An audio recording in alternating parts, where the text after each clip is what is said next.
Hola, buenas tardes. ¿Cómo andan? Hasta ahora lo que habíamos estado trabajando, ¿sí?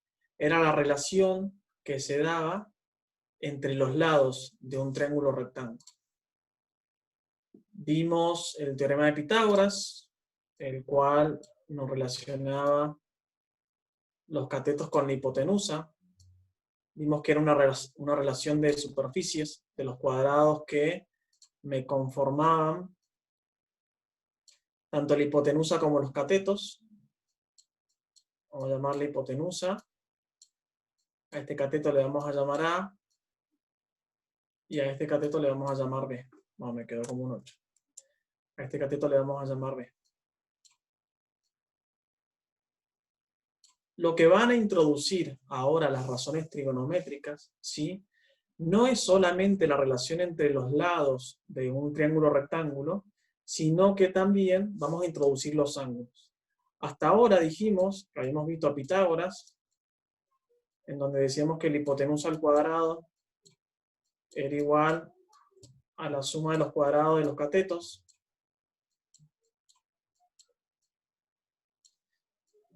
Si no tienen claro esta parte, porfa, vayan al video anterior y revísenlo. Lo que vamos a hacer ahora es, ¿qué pasa si yo no tengo dos datos de dos lados de un triángulo rectángulo, sino que tengo un solo lado, ¿sí? Y conozco alguno de los ángulos de este triángulo rectángulo. A este ángulo vamos a ponerle el nombre de alfa. Y a este ángulo, para no confundirlo con B, vamos a llamarle pi. Le voy a poner beta, pero para no confundir, vamos a llamarle pi. ¿Cuál es la relación que existe en un triángulo rectángulo entre sus lados y sus ángulos? Son las razones trigonométricas, ¿sí? Y es por eso que vamos a enfocar la clase a esto. Esas razones trigonométricas son tres, por ahora, las básicas que vamos a ver.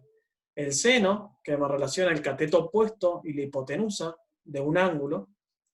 El coseno de un ángulo, que me relaciona el cateto adyacente y la hipotenusa.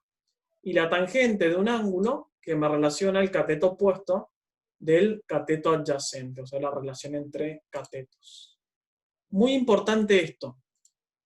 Para alfa, el cateto opuesto a este ángulo alfa, ¿sí? Voy a pintarlo con un color. Es A. O sea, es el que no comparte el lado con el ángulo. El cateto opuesto es A y el que adyace, ¿sí? Es el que llamamos el cateto adyacente. Bien, entonces para alfa, A es el cateto opuesto, B es el cateto adyacente. Lo mismo pasa para pi. Para pi, el cateto que lo adyace ahora es A. O sea que para pi el opuesto va a ser B. ¿Sí? Por eso es que acá dice...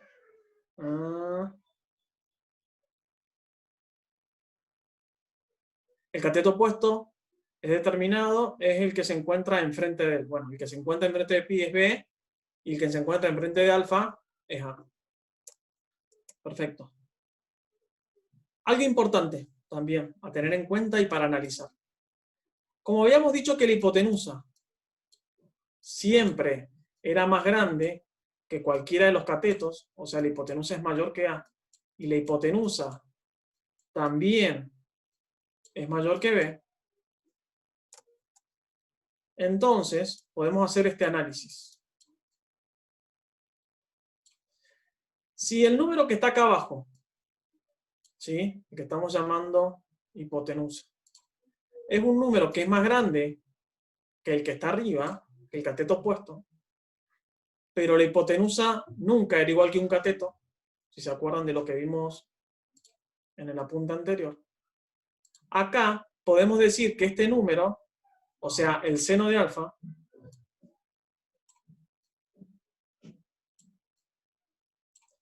es un número que está entre 0 nunca es 0, pero sería en el caso de que la hipotenusa sea muy grande y el cateto muy chiquito. Y 1, cuando la hipotenusa sea muy similar al cateto, pero acuérdense que la hipotenusa siempre es más grande en un triángulo rectángulo. O sea, ese número es un número adimensional que vale 0, algo. Pasa exactamente lo mismo con el coseno. ¿Por qué? Y como ya dijimos que la hipotenusa siempre es más grande que el cateto, entonces, al dividir por un número más grande que el que está arriba, y este número sigue cumpliendo con esta condición,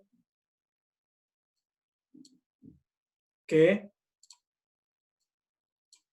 el coseno también es un número que está entre 0 y 1. En cambio, la tangente, al ser una relación entre dos catetos, ¿sí?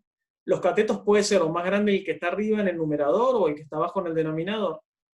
Es un número que va desde 0 hasta un número indeterminadamente grande al que vamos a llamar infinito. O sea, la tangente, hay varias anotaciones para anotar tangente, puede ser TG, TAM.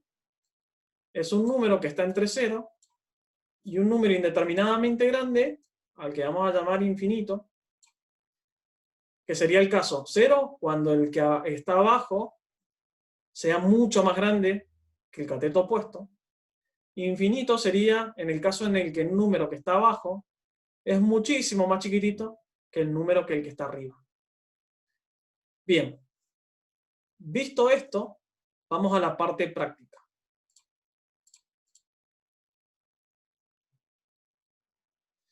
Para esto, ¿sí? Para alfa, necesito que me digan quién es el cateto opuesto, quién es el cateto adyacente, quién es la hipotenusa.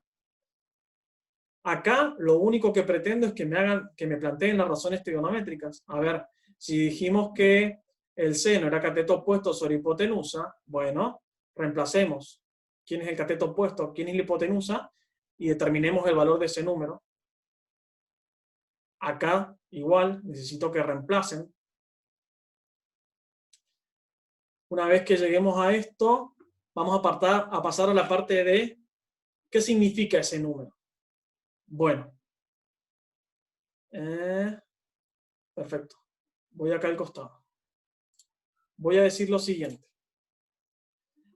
Si el seno del ángulo alfa